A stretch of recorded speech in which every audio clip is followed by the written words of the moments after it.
Viewers, I would like to show you a little trick how to open up the hub of a DT Swiss spline 1501 spline 30 wheel with a DT Swiss 240S hub. So I want to clean the ratchet system inside the body, but I couldn't get the body off with my hand.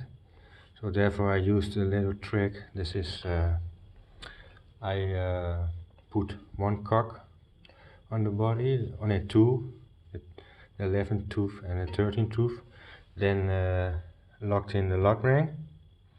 So now you have a bit more grip to pull the body off and to expose the ratchets. So with this installed, you can then easily pull out the body without damaging it. So I'm doing this with one hand, filming with the other. And after that, when the body is off the 240S hub, I can clean the inside and can re-grease the ratchet again. So hopefully you find this little trick or tip helpful. Okay, stay safe.